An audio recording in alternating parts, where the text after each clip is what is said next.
menantikan kami. Guruku tersayang, guruku tercinta, tanpa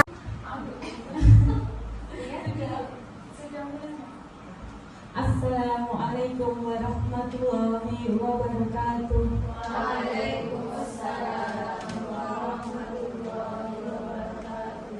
Alhamdulillahirabbil alamin. Puji dan syukur kehadiran Allah Subhanahu wa taala yang telah melimpahkan rahmat serta hidayahnya serta kesehatan dan kesempatan kepada kita semua untuk hari ini bergabung bersama, belajar bersama melalui diseminasi yang akan saya lakukan mengenai budaya positif. Sebelumnya, marilah kita awali kegiatan kita pada hari ini dengan murojaah surat Al-Fatihah bersama-sama.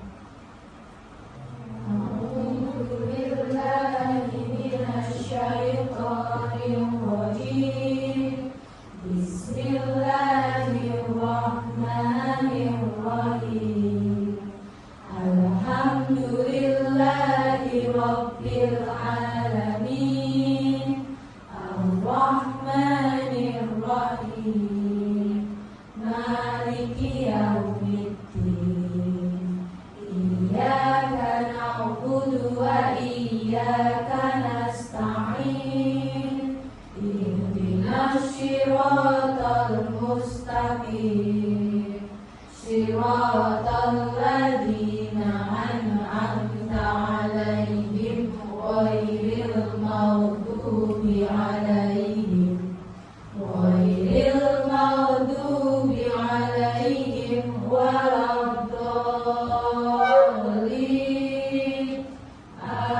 Amin. Alhamdulillahirrahmanirrahim. Pertama-tama saya ucapkan terima kasih kepada Ustazah Hanifah yang sudah memberikan kesempatan kepada saya untuk menyampaikan diseminasi hari ini. Tidak lupa saya ucapkan terima kasih kepada rekan-rekan SD Muhammadiyah Wonosari yang sudah hadir pada kesempatan siang hari ini untuk belajar bersama. Sebelumnya di sini saya bukan bermaksud menggurui, bukan bermaksud sok tahu dan sebagainya. Saya berada di sini untuk belajar bersama-sama dengan rekan-rekan untuk menyampaikan hasil kegiatan pembelajaran yang saya lakukan melalui pendidikan calon guru penggerak angkatan 9 tahun 2023. Budaya positif ini adalah materi pada modul 1.4, yaitu modul terakhir yang saya pelajari dari modul 1 di CGP yang saya lakukan sudah sejak bulan Agustus. Sebelum memulai kegiatan sosialisasi, ada kisah yang ingin saya sampaikan. Saya minta kepada ustazah sekalian, jika ustazah mendengar kata pagi, silakan ustazah bertepuk tangan 1 kali. Jika ustazah mendengar kata siang, silakan ustazah bertepuk tangan 2 kali. Jika mendengar kata malam, silakan ustazah bertepuk tangan 3 kali. Kisah ini akan saya bacakan, monggo untuk fokus didengarkan.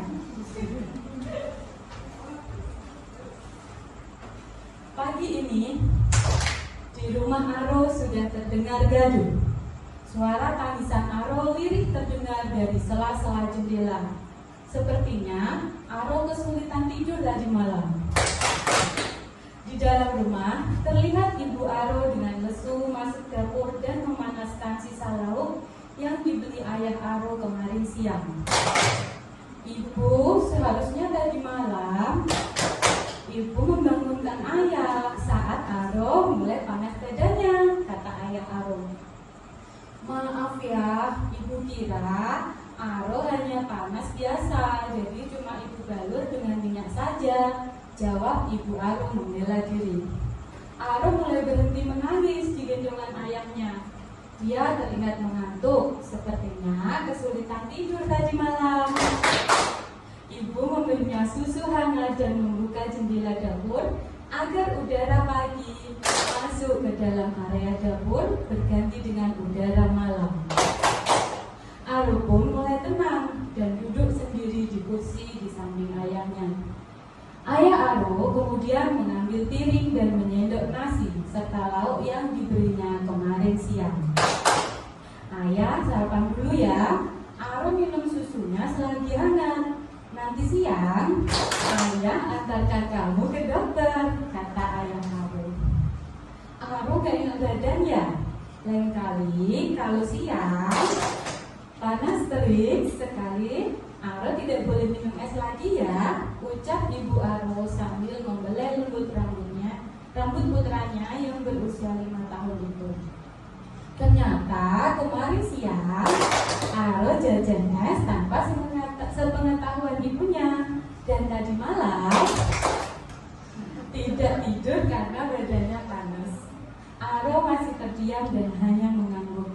Aro sadar kalau memang dia tidak kuat minum es.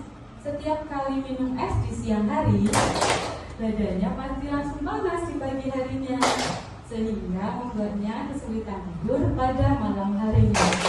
Ya, tepuk tangan.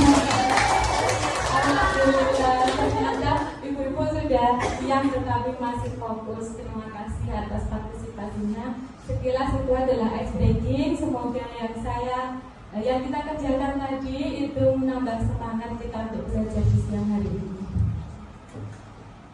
Langsung saja, tidak perlu berlama-lama. Saya punya beberapa pernyataan yang saya tuliskan di depan. Menurut ustazah sekalian, apakah ustazah setuju atau tidak? Yang pertama, pernyataannya adalah bahwa hukuman itu dapat mendisiplinkan anak. Menurut ustazah setuju atau tidak? Setuju atau tidak, ustazah? Tidak, ya. Hukuman itu tidak selalu dapat mendisiplinkan anak, gitu ya. Pernyataan kedua, pemberian hukuman dengan hal positif seperti membaca atau membersihkan halaman sekolah dapat meningkatkan disiplin anak. Apakah ustazah semua setuju? Bagaimana ustazah? Masih ragu-ragu? Ya. Pernyataan ketiga, memberi penghargaan dapat meningkatkan motivasi belajar anak. Setuju? Ya, baiklah. Banyak dari kita mungkin setelah membaca pernyataan ini jadi berpikir, benar nggak ya yang saya lakukan itu? Kadang-kadang secara spontan kita memberikan hukuman kepada anak, itu apakah sudah benar atau belum yang kita lakukan? Nah, pada kegiatan hari ini kita akan mengulas tentang hal tersebut. Kalau di dalam CGP namanya adalah budaya disiplin di sekolah. Nah, tujuan untuk mewujudkan budaya positif itu yang pertama adalah agar kita dapat membentuk keyakinan kelas. Yang kedua, menumbuhkan motivasi internal melalui penerapan disiplin positif. Yang ketiga, menumbuhkan nilai-nilai kebajikan. Yang keempat adalah mengambil posisi kontrol sebagai manajer dan melaksanakan segitiga restitusi dalam menyelesaikan masalah.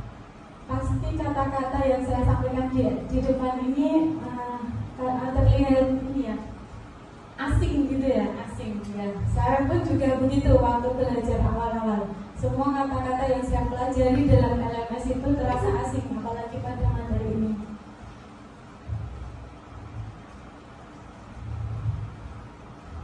Ya, ini adalah bapak pendidikan kita, yaitu Ki Hajar Dewantara.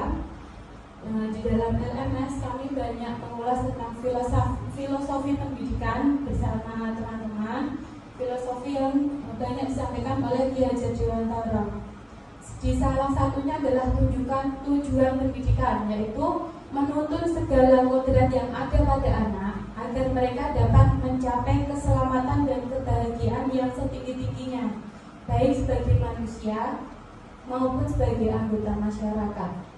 Oleh sebab itu, pendidik hanya bisa menuntun tumbuh dan hidupnya kekuatan kodrat yang ada pada anak-anak agar dapat memperbaiki lakunya, bukan dasarnya, dan tumbuhnya kekuatan kodrat anak. Filosofi Ki Hajar Dewantara itu menunjukkan bahwa kita sebagai guru diibaratkan sebagai seorang petani yang menanam padi padi tidak akan bisa mengubah padi itu menjadi jagung atau tanaman yang lain. Sebagai petani, kita hanya bisa menjaga tanaman yang kita tanam itu, memupuknya, merawatnya, menghilangkan dari hama dan sebagainya, agar padi tersebut tumbuh sesuai kodratnya, yaitu sebagai padi. Jika padi itu diibaratkan sebagai seorang anak, maka anak itu tidak bisa kita ubah. Misalnya, keinginan kita sebagai guru, anak itu ingin kita ubah menjadi dokter, tapi ternyata dari dalam dirinya itu kodratnya adalah sebagai pelukis. Maka tugas kita hanyalah menuntun bagaimana caranya anak tersebut mengembangkan kodrat yang ada dalam dirinya, dinamakan kodrat alam dan kodrat zaman. Kodrat alam adalah kodrat dari mana anak itu berada, dan kodrat zaman adalah dari mana, di mana anak itu berada pada saat itu.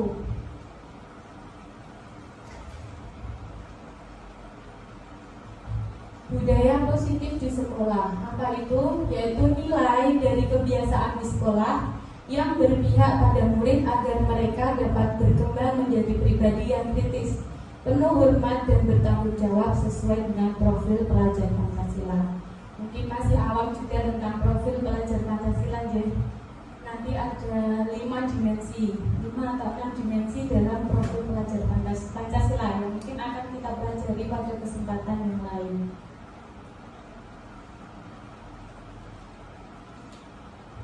Di dalam budaya positif itu ada beberapa konsep, diantaranya adalah perubahan paradigma belajar, disiplin positif, kebutuhan dasar manusia, motivasi perilaku manusia, keyakinan kelas, restitusi yaitu 5 posisi kontrol dan segitiga restitusi. Yang pertama tentang perubahan paradigma belajar. Saya punya satu kasus ini tentang kegiatan kepalan tangan. Ada 2 orang, yaitu A dan B. A itu saya dan B itu adalah rekan saya. 2 orang ini akan melakukan kegiatan dengan secari kertas. Keduanya akan menyobek secari kertas dan menuliskan benda atau sesuatu yang sangat berharga bagi dirinya, ditulis di dalam kertas.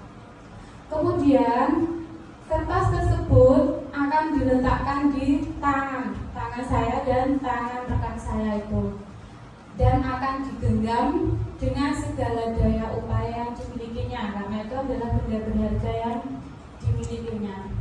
Nah, teman B akan mencoba dengan sekuat tenaga dengan berbagai cara untuk meminta Anda memberikan benda tersebut.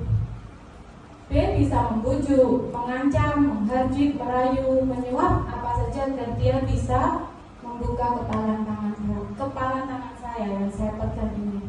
Menurut ustazah sekalian, bagaimana dan apa yang terjadi?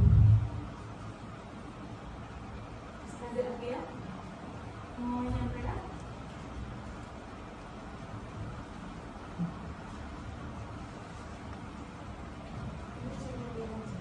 Menurut ustazah bagaimana dengan kondisi seperti itu? Apakah kepalan tangan itu akan terbuka atau akan tetap tertutup?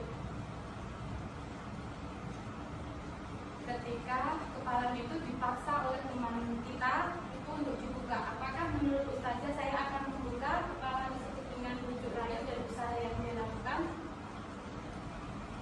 Ini menurut opini saya, kalau saya di posisi B, saya akan tidak akan membuka kepalan tangan saya. Saya semakin menggenggam. Karena yang dipakai itu adalah barang yang berharga ya. Ketika dalam posisi ini kita memiliki sesuatu yang sangat berharga dalam diri kita. Siapa yang dapat mengontrol untuk membuka tangan kita? Itu siapa? Apakah teman kita si B atau diri kita sendiri? Diri kita sendiri. Nah, itulah yang dinamakan posisi kontrol, yaitu sesuatu yang kita kuasai sendiri, kita yakini sendiri, tidak bisa dipengaruhi oleh orang lain, seperti itu. Nah, itu itu yang akan kita pelajari pada perubahan paradigma belajar. Ada beberapa ilusi yang terjadi, ilusi kontrol namanya. Seperti yang pertama, ilusi bahwa guru itu mengontrol murid. Ada ya yang sepemahaman, mungkin saya pun juga begitu. Saya mempunyai pendapat bahwa di kelas saya itu adalah pemimpin pembelajaran bagi anak-anak saya. Anak-anak itu harus manut dengan saya. Itu adalah ilusi sebenarnya. Itu adalah ilusi bahwa guru dapat mengontrol murid. Yang kedua, ilusi bahwa kritik dan saran itu membuat orang merasa bersalah dan dapat menguatkan karakter. Artinya apa? Ketika kita menyampaikan kepada murid kita, kamu tulisannya kok kurang rapi, miring-miring seperti itu, terus anaknya jadi merasa bersalah. Iya ya, tulisanku seperti itu. Berarti itu ada yang mungkin yang seperti itu di kelas. Kemudian ada ilusi bahwa semua penguatan positif itu efektif dan bermanfaat. Apakah benar semua penguatan positif itu efektif dan bermanfaat? Yang keempat, yaitu ilusi bahwa orang dewasa memiliki hak untuk memaksakan kehendak terlebih seperti itu biasanya.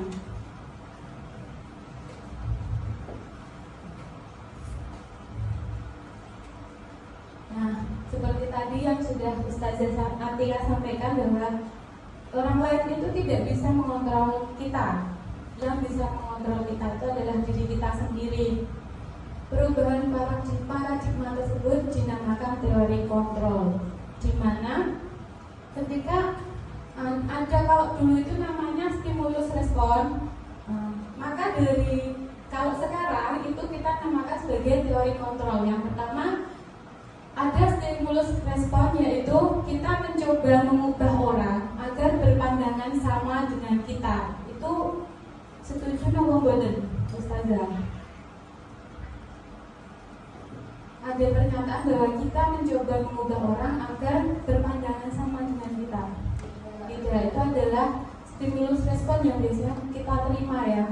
Nah, teorinya seharusnya kita berusaha memahami pandangan orang lain tentang dunia. Kita tidak bisa memaksakan orang lain untuk memiliki pandangan yang sama dengan kita. Yang kedua, pernyataannya adalah perilaku buruk dilihat sebagai suatu kesalahan. Tetapi dalam teori kontrol, kita tidak bisa melihat perilaku buruk itu sebagai sebuah kesalahan. Kita harus melihat semua yang dilakukan itu memiliki tujuan. Kita pasti selalu bertanya, kenapa Le kok kamu seperti itu? Kenapa Ndo kok kamu seperti itu? Pasti anak-anak punya maksud, ya, punya alasan. Nah, itulah tujuan yang dimaksud. Yang ketiga, orang lain bisa mengontrol saya. Tidak, ya.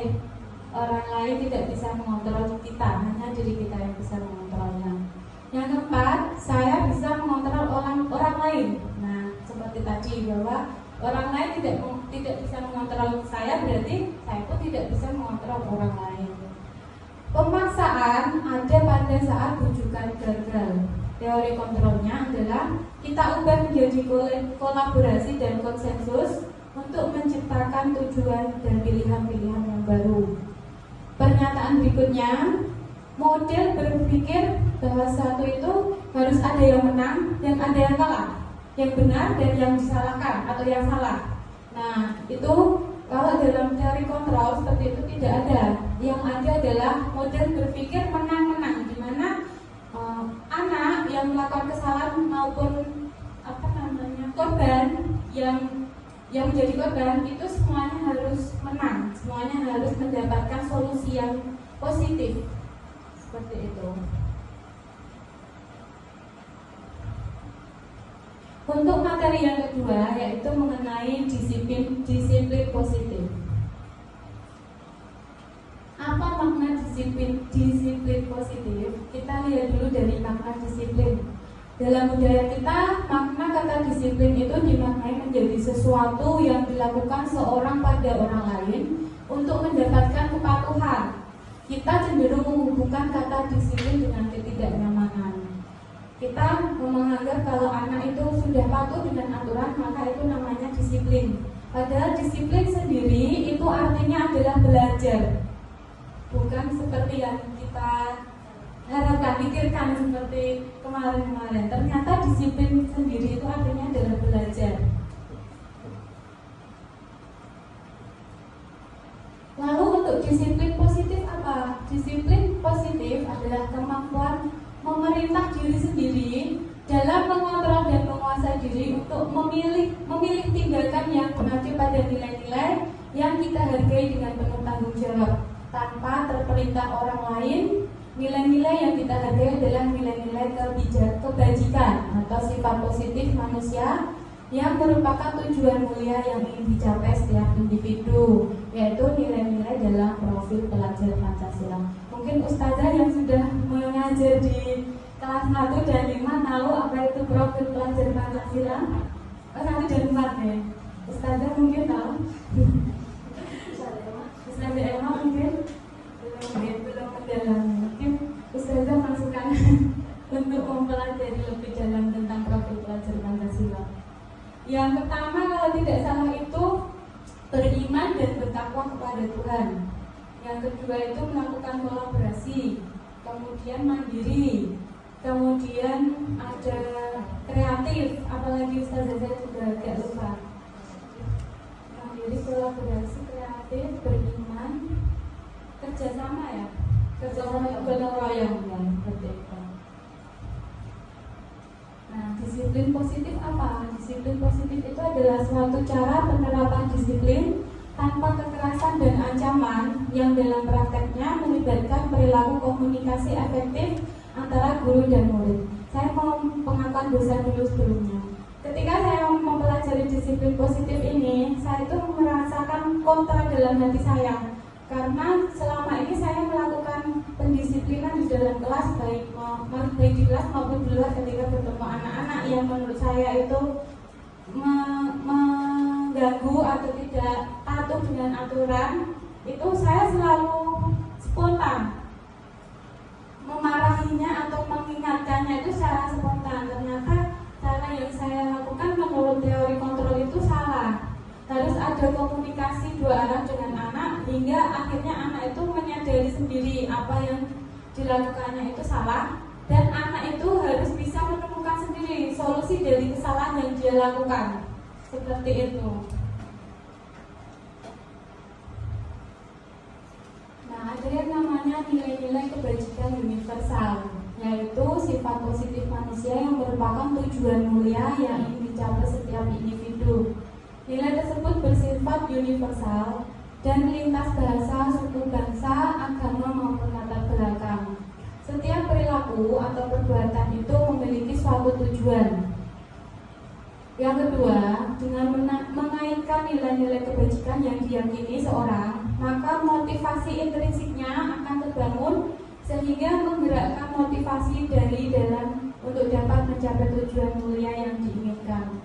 Yang ketiga, nilai-nilai kebajikan yang ingin dicapai oleh setiap anak Indonesia dikenal dengan profil pelajar Pancasila. Nah, ini sudah saya tuliskan ternyata, yaitu beriman, bertakwa kepada Tuhan Yang Maha Esa, berakhlak mulia, mandiri, bernalar kritis, berkebinekaan global, gotong royong dan kreatif. Itu profil pelajar Pancasila.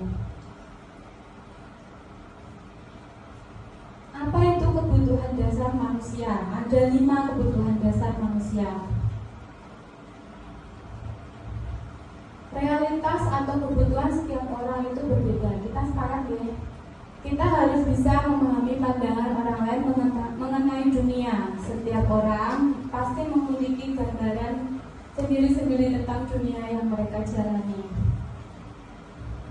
Nah, ada yang dinamakan kebutuhan dasar manusia. Yang pertama adalah kebutuhan survival atau ketahanan hidup. Yang kedua adalah kebutuhan untuk dicintai, untuk rasa kasih sayang dan diterima atau belonging. Yang ketiga adalah kebutuhan untuk kesenangan, yaitu fun. Yang keempat adalah kebutuhan merdeka, untuk merdeka, untuk bebas atau freedom. Yang kelima adalah kekuatan atau power. Ada kasus lagi dari Ibu Ambar. Ibu Ambar adalah seorang guru wali kelas di kelas 2A di SD Buah Hati. Sedang bingung menghadapi ulah salah satu murid di kelasnya bernama Doni. Beberapa anak di kelas 2A telah datang kepadanya dan mengeluhkan bahwa Doni itu seringkali meminta bekal makan siang mereka dengan paksa. Jika Ustazah sekalian menghadapi situasi tersebut seperti Ibu Akbar, apa yang akan Ustazah lakukan kira-kira? Ada yang ingin berpendapat Ustazah? Monggo angkat tangan, tidak ada yang salah. Dikeluarkan saja pendapatnya. Apa harus saya menjawab? Siapa? Ustazah Dina mungkin? Menurut saya, jika ada anak yang meminta bekal makan siang mereka dengan cara paksa, mungkin saya akan memanggil anak tersebut. Saya ingin mengetahui kenapa diambil, alasannya apa. Jadi sudah seperti itu, nanti akan saya bertemukan dengan anak yang dipaksa tadi untuk meminta maaf dan juga memberikan pesan bahwa barangkali tidak boleh mengambil milik orang lain dengan cara paksa. Ada ustazah yang lain yang mau menambahkan? Sudah sepakat dengan Ustazah Nita? Ya, secara umum memang yang kita lakukan biasanya seperti itu. Nah, menilik dari 5 kebutuhan dasar manusia, sebelum melakukan hal tersebut, kalau dari teori kontrol itu kita diminta untuk mengetahui sebenarnya anak ini sedang memenuhi kebutuhan apa dalam dirinya, kenapa dia melakukan hal tersebut kepada temannya. Seperti itu. Ada 5 kemungkinan dari apa yang dilakukan oleh Doni. Ya, dalam konteks penerapan disiplin positif, Bu Angga sebaiknya mencari tahu alasan Doni seperti tadi Bu Anita, kenapa melakukan tindakan tersebut dan mengetahui kebutuhan mana yang sebenarnya sedang ingin dipenuhi oleh dirinya. Yang pertama, kemungkinan Doni itu ingin mencari perhatian atau temannya itu membawa bekal yang menarik sehingga Doni itu tertarik dengan bekalnya seperti itu. Nah, itu dinamakan kebutuhan untuk love and belonging atau kebutuhan untuk diterima oleh temannya. Atau mungkin biasanya ada yang di kelas dia itu ramai terus, ternyata ketika didekati oleh ustazahnya, anaknya itu menyampaikan, aku tuh tadi nggak bisa nulis, tapi aku mau bilang sama ustazah nggak berani, jadi aku terima rame aja. Nah, seperti itu adalah kasus di mana anak sebenarnya membutuhkan perhatian, kasih sayang dari kita, keinginan untuk diterima. Seperti itu. Jadi guru lagi-lagi di dalam kelas sebagai pemimpin pembelajaran harus peka. Yang kedua, ada kemungkinan bahwa Doni itu hanya iseng saja karena senang melihat wajah temannya yang kesal. Dari keisengan itu dia mendapatkan kesenangan, kepuasan, kesenangan. Itu juga kebutuhan ternyata. Kalau kita melihatnya iseng itu adalah hal negatif, tapi ternyata dari kebutuhan dasar manusia ada bahwa keisengan anak itu menimbulkan rasa senang dari keluar dari dalam dirinya. Nah, itu menjadi kesenangan buat anak itu. Jadi kebutuhan akan kesenangannya itu terpenuhi seperti itu. Terus selanjutnya, ini bukan Doni suaminya Bu Demila. Doni, ya kalau suaminya Bu Demila sudah lulus dari semua problem ini ya Bu. Doni lapar dan orang tuanya tidak membawakan bekal makan siang, maka kebutuhan yang akan dipenuhi yaitu survival atau bertahan hidup. Nah, kemungkinan yang selanjutnya adalah Doni merasa senang karena temannya tidak takut dan menuruti keinginannya. Dia ingin menunjukkan power atau kekuatan yang dimilikinya. Yang terakhir adalah karena Doni merasa bosan karena selalu dibekali dengan makanan yang sama. Nah, itu adalah 5 kebutuhan dasar manusia. Mungkin sudah bisa membedakan di ustazah dari satu dan lainnya. Materi selanjutnya adalah motivasi perilaku manusia.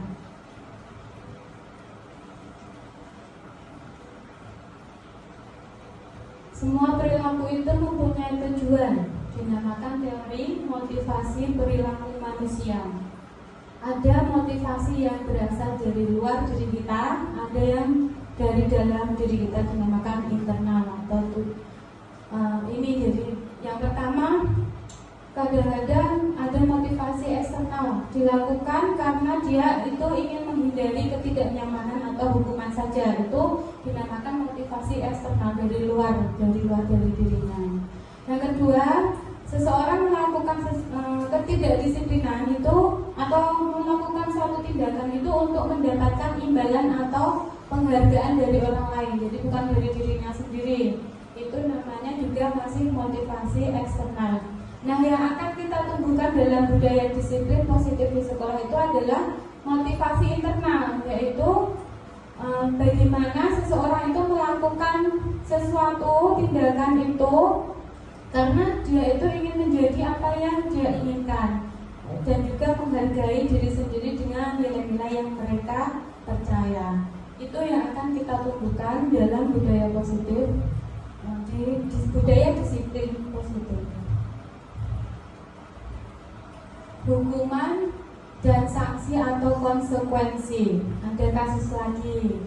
Iva kurang menguasai pelajaran matematika, sehingga pada saat pelajaran tersebut berlangsung, dia lebih banyak berdiam diri atau menggambar di buku pelajarannya. Iva menjadi gugup dan tidak sengaja menjatuhkan tasnya dari kursi, serta tiba-tiba menjadi gagap pada saat berupaya menjawab.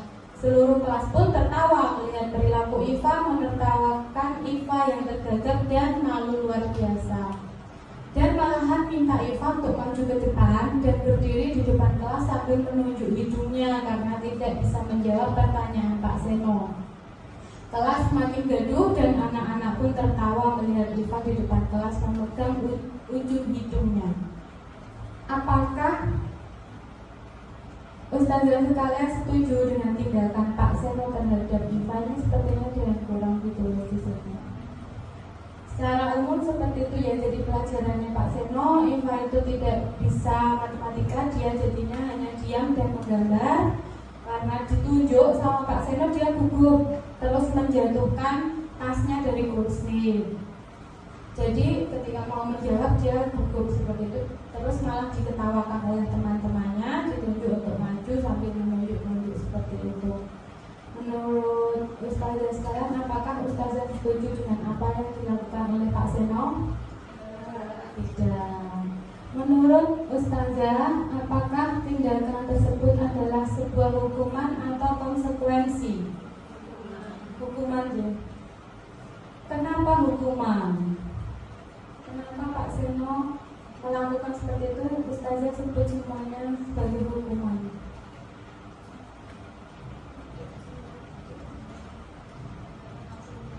Karena langsung diberikan sanksi ketika itu juga tanpa komunikasi terlebih dahulu ya, tanpa melakukan komunikasi terlebih dahulu. Hukuman atau konsekuensi. Nah, ada satu pernyataan yang pertama, karena terlambat sampai sekolah, guru meminta murid mencatat 100 kali di dalam buku kalimat saya tidak akan terlambat lagi. Apakah suatu hukuman atau konsekuensi? Hukuman. Coba kita lihat lagi pernyataan selanjutnya.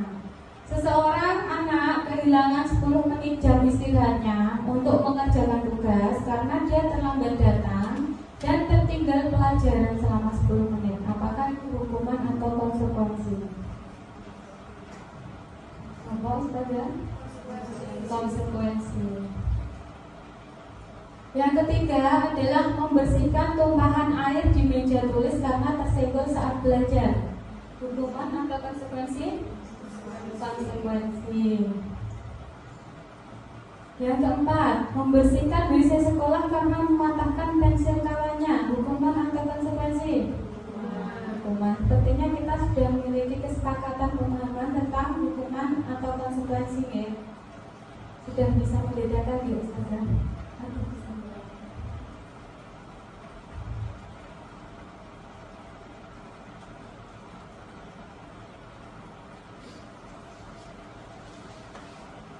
Nah, hukuman yang diberikan itu akan menggagalkan identitas seorang anak. Bagaimana bisa? Coba kita lihat. Hukuman itu biasanya menyakitkan bagi pelaku ya. Sesuatu yang menyakitkan tetapi harus terjadi.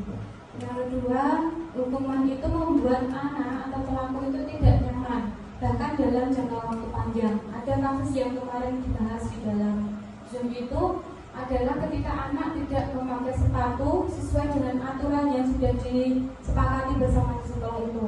Sepatunya diminta langsung oleh gurunya, jadi anaknya tidak pakai sepatu selama 1 hari dan dia itu merasa malu untuk keluar kelas. Soalnya nanti takut diketawain temannya karena tidak manut. Nah, itu menjadikan trauma kepada anak tersebut. Dia jadi malu, jadi tidak mau keluar kelas. Nah, itu adalah contoh hukuman yang berakibatnya negatif ya untuk anak. Kelihatannya itu tujuannya baik untuk mendisiplinkan supaya anaknya mematuhi aturan yang berlaku yang sudah disepakati.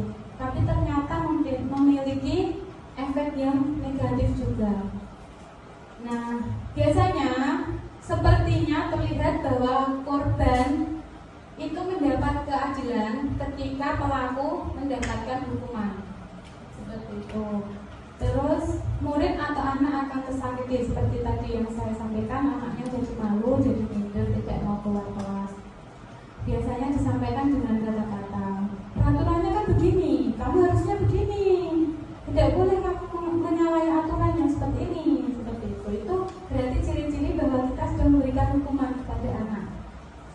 Yang terakhir, bahwa murid atau anak atau mungkin kita itu sebenarnya membenci peraturan dari dalam diri kita, ya kan Ustazah? Kalau saya, kalau Ustazah bagaimana? Apakah sebenarnya kita itu menyukai peraturan atau kita membenci peraturan? Nah, mungkin yang menyukai itu karena dalam dirinya sudah tumbuh disiplin positif. Dia menyadari bahwa seharusnya saya begini supaya seperti ini. Tapi kalau masih ada yang tidak menyukai peraturan, berarti belum ada budaya disiplin positif yang tumbuh dari dirinya. Nah, kesuksesan identitas sukses dari disiplin. Tadi ada yang pertama konsekuensi, ya. Konsekuensi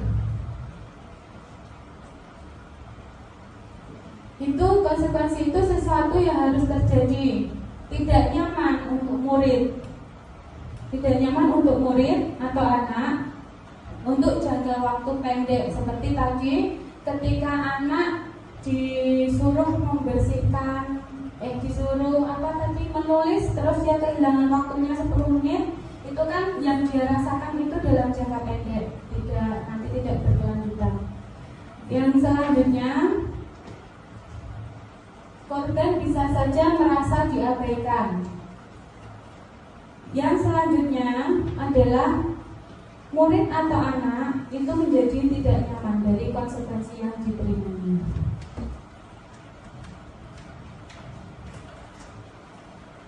Biasanya disampaikan dengan kata-kata, apa peraturannya? Mampukah kamu melakukannya?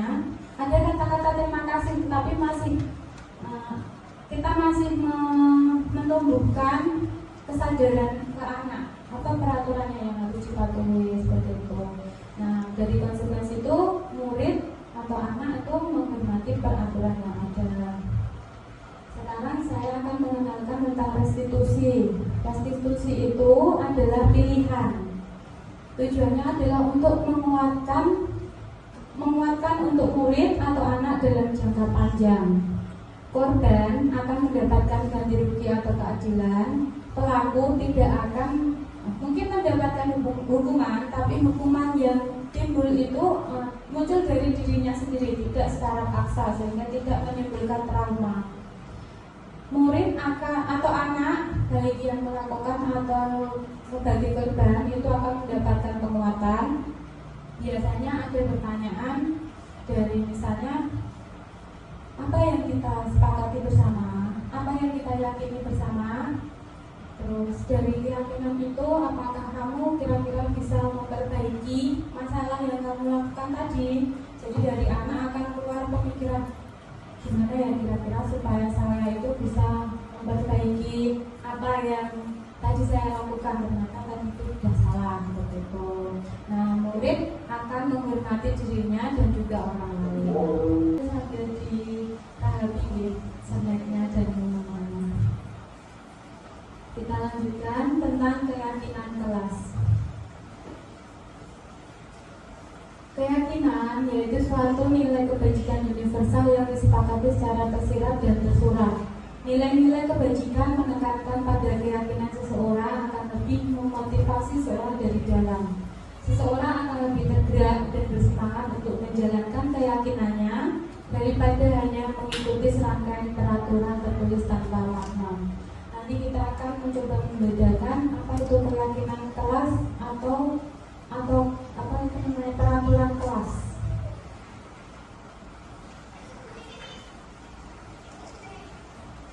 Kalau biasanya kita selalu membuat peraturan di kelas, misalnya tidak boleh berlari saat pelajaran, lari-lari di kelas saat pelajaran, tidak boleh membuang sampah sembarangan, ada kata-kata jangan atau tidak boleh.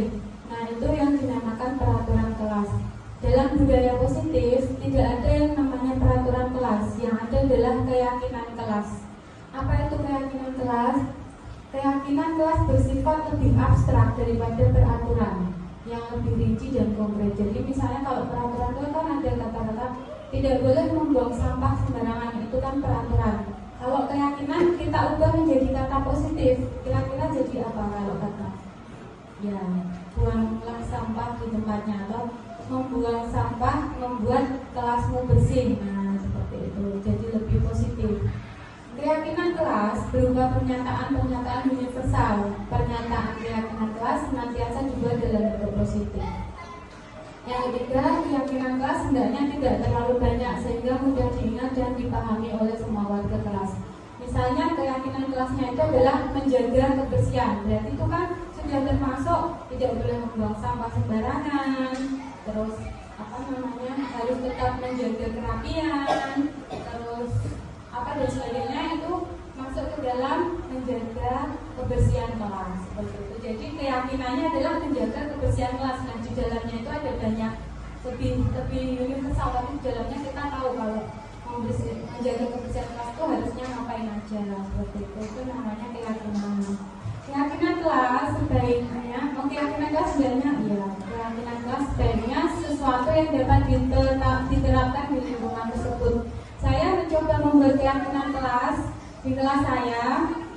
Belum saya tampilkan di tembok, tapi anak-anak itu sudah paham bahwa itu aturan yang tidak boleh mereka lakukan. Misalnya saat pelajaran anak-anak ngomongnya teriak ke ustazahnya, itu teriak ustazah seperti itu agak tinggi. Lalu ada teman yang mengingatkan, kan kemarin kita itu udah sama-sama sepakat katanya nggak boleh teriak. Jadi anak-anak yang lainnya mengingatkan, yang teriak itu jadi oh iya seperti itu. Tapi diulang lagi, yang namanya anak-anak ya seperti itu, pasti diulang lagi dan kebetulan anak yang lainnya itu selalu saling mengingatkan. Terus semua warga kelas sebenarnya ikut berkontribusi dalam membuat keyakinan kelas lewat kegiatan curah pendapat, bersedia meninjau kembali keyakinan kelas dari waktu ke waktu. Jadi keyakinan kelas itu tidak saklek, nanti mengikuti kondisi di kelas bagaimana. Kalau anaknya gaduh berarti keyakinan kelasnya menjaga kedamaian kelas, itu mungkin. Terus mungkin, nah ini keyakinan kelas itu dalam bentuk curah pendapat. Jadi kemarin ketika praktek, saya menyampaikan kepada anak-anak, ustazah lihat itu di kelas itu masih ada itu sembarangan di kelas, belum teratur. Kira-kira supaya kelasnya teratur, tidak mengganggu yang lain, anak-anak harus bagaimana? Nah, anak-anak satu persatu itu mereka usul kepada saya, lalu saya tuliskan di depan. Nah, seperti itu anak-anak. Terus ini kurang ini. Seperti itu anak-anak nulis sendiri. Jadi itu adalah bagaimana cara membuat atau membentuk keyakinan kelas. Ada restitusi 5 posisi kontrol. Yang pertama adalah restitusi posisi kontrol guru. Apa itu restitusi? Yaitu proses menciptakan kondisi bagi murid untuk memperbaiki kesalahan mereka sehingga mereka bisa kembali pada kelompok mereka dengan karakter yang lebih kuat. Restitusi juga adalah proses kolaboratif yang mengajarkan murid untuk mencari solusi untuk masalah dan membantu murid berpikir tentang orang seperti apa yang mereka inginkan dan bagaimana mereka harus memperlakukan orang lain. Ada 5 posisi kontrol dalam restitusi. Yang pertama adalah posisi kontrol sebagai penghukum, kedua membuat rasa bersalah, yang ketiga adalah posisi kontrol sebagai teman, sebagai pemantau, dan sebagai manajer.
Yang kedua adalah kontrol guru itu posisinya sebagai pembuat rasa bersalah. Kalimat yang biasa diutarakan, ibu itu sangat kecewa sekali denganmu, sebaiknya kamu itu tidak seperti itu, kamu membuat ibu sedih loh kalau kayak gitu. Atau berapa kali ustazah harus bilang seperti itu kepada kamu. Atau gimana coba kalau ayahmu tahu kamu kayak gini, gimana? Apa ustazah saya bilang sama orang tua aja? Nah, itu adalah posisi membuat rasa bersalah. Ada hasil negatif yang ditimbulkan dari posisi tersebut, yaitu murid memang akan merasa bersalah dan mungkin akan melakukan menjadi disiplin sesuai dengan keinginan kita, tetapi bersalahnya itu karena dia mengecewakan orang lain dan dia akan merasa gagal karena tidak bisa membahagiakan orang lain. Kadang-kala sikap seperti ini malah lebih berbahaya dari sikap penghukum karena emosi akan tertanam di dalam murid dan murid akan menahan perasaannya. Saya membaca ini, belajar ini tuh jadi kemarin merasa kita sama-sama pas diskusi merasa bersalah sama anak. Ternyata saya itu banyak melakukan kesalahan zalim pada anak saya di kelas gitu. Tapi masih saya lakukan ustazah. Saya juga kadang spontanitas itu kayak sudah jadi kebiasaan. Jadi terasa biasa aja melakukan hal tersebut. Posisi kontrol sebagai teman, posisi ini juga dianggap berbahaya. Walaupun guru itu bisa menerapkan dirinya sebagai teman bagi murid, tapi ada hasil negatif yang timbul. Kata-katanya biasanya, ayolah, bantulah, kita kan friend, kita kan bestie, gitu.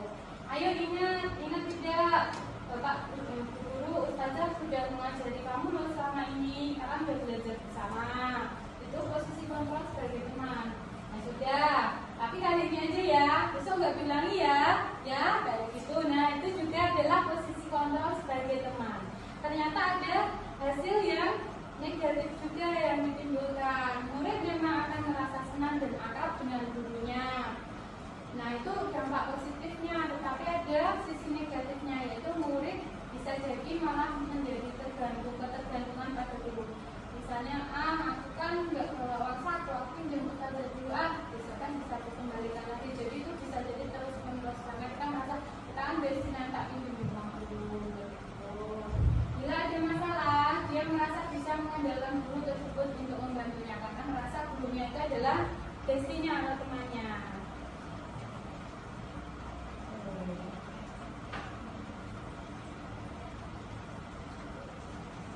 Yang keempat adalah posisi pemantau. Ini ada positif hasilnya. Hasilnya ada positif, ada sisi positifnya. Sudah agak lebih baik daripada posisi kontrol yang sebelumnya. Biasanya posisi pemantau itu akan menyampaikan atau mengungkapkan kalimat yang diutarakannya itu apa peraturannya. Kamu tahu kan peraturannya? Terus apakah kamu mau mendapatkan stiker bintang kelas hari ini? Kamu mau kan dapat ini dari ustazah? Kamu kan suka bintang karena nanti ustazah gambar bintang. Nah, itu adalah posisi pemantau.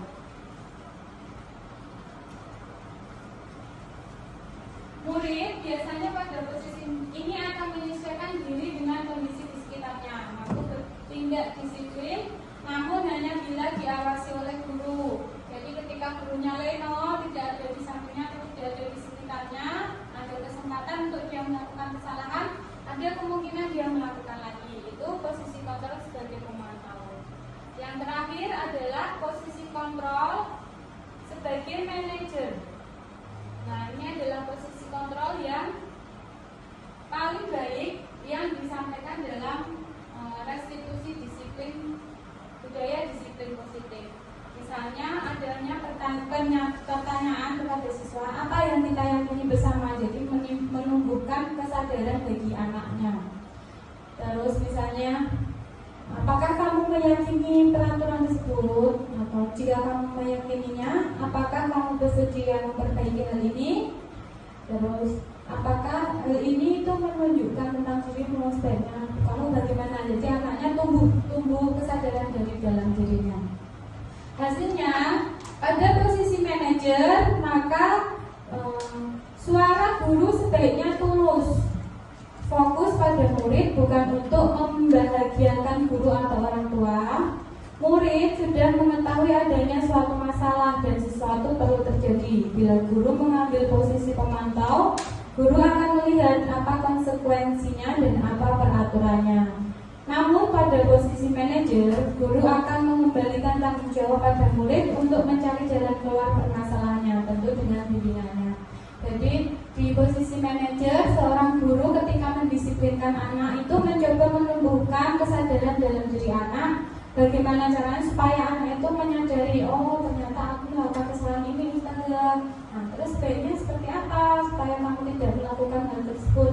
Sebaiknya aku begini, Ustazah, gitu. Tapi itu sulit deh, kalau menurut saya sulit, karena terkadang kita sudah terbawa emosi, kondisinya juga sulit untuk mengkondisikan anak ketika sudah pokoknya sudah gaduh-gaduhnya kan kita terkadang tidak bisa menerapkan posisi manajer ini, tetapi harus tetap diusahakan. Mungkin di lain waktu pada saat sudah tenang kita bisa mengajak komunikasi pelaku atau anaknya.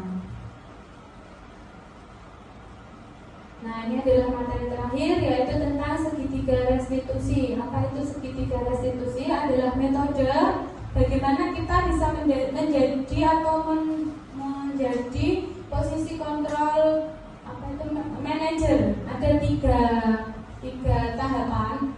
Yang pertama adalah validasi tindakan yang salah. Yang kedua adalah menanyakan keyakinan. Yang ketiga adalah menstabilkan identitas. Ciri-ciri segitiga restitusi.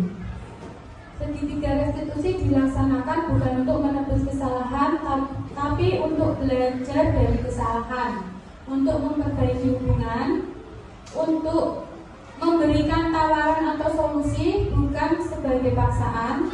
Restitusi menuntut untuk melihat ke dalam diri, mencari kebutuhan dasar yang mendasari tindakan. Restitusi diri adalah cara yang paling baik dan fokus pada karakter, bukan tindakan. Fokus pada solusi untuk mengembalikan murid yang berbuat salah kepada kelompoknya. Jadi ada mungkin yang kadang-kadang anak terlalu banyak melakukan kesalahan pada temannya, jadi dijauhi. Maka kita bisa menerapkan segitiga restitusi ini untuk menumbuhkan atau membuat kembali kepada teman-temannya tanpa teman-temannya menyalahkan dirinya atau dirinya sendiri merasa bersalah kepada teman-temannya. Nah, proses menciptakan kondisi bagi murid untuk memperbaiki kesalahan mereka sehingga mereka bisa kembali pada kelompok mereka dengan karakter yang lebih kuat itu dinamakan segitiga restitusi. Melalui restitusi, guru dapat membantu murid menjadi lebih memiliki tujuan, disiplin positif dan memulihkan dirinya setelah berbuat salah. Guru dapat membantu murid untuk jujur pada dirinya dan mengevaluasi dampak dari kesalahan yang dilakukan, serta dapat memberikan penawaran dari solusi dari permasalahan yang dilakukan, bukan sebagai bentuk paksaan. Ya, sudah selesai Ustazah. Itu adalah beberapa materi tentang budaya disiplin di sekolah yang saya pelajari melalui pendidikan calon guru penggerak. Saya merasa kalau dari saya sebagai refleksi, saya merasa dari pembelajaran ini tuh saya ternyata tidak ada apa-apanya karena masih banyak harus belajar, terlebih bagaimana menjadi pemimpin pembelajaran itu bisa peka terhadap murid, tidak memaksakan diri pada muridnya. Semoga dengan pemaparan ini dari saya dan juga ustazah sekalian ada tambahan wawasan dan pemahaman, mungkin sedikit-sedikit bisa menerapkan tentang budaya disiplin di sekolah. Untuk selanjutnya, apakah ada yang ingin ditanyakan ustazah? Sudah cukup? Ada yang mau bertanya atau tanggapan saja, tidak usah bertanya. Biasanya kalau bertanya itu kan sulit dia mencari pertanyaan. Kalau tanggapan kan lebih ke diri kita gimana. Mungkin siapa ustazah yang mau menyampaikan tanggapan, Mbak Atia sudah seperti itu saja ya Ustaz.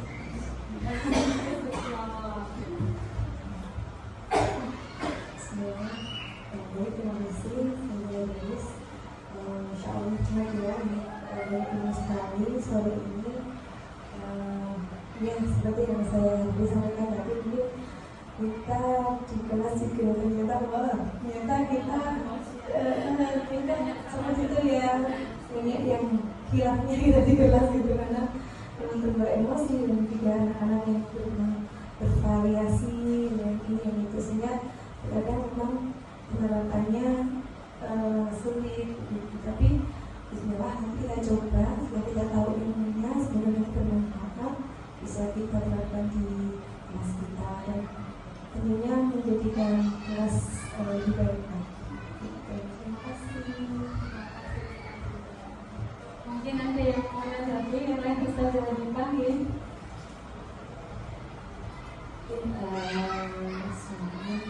kasih atas pemaparan-pemaparannya, sangat betul sekali, dan itu juga menambah pengetahuan kita. Masalahnya dikatakan dengan Ustazah Bekti, saya juga pernah mengajar di kelas.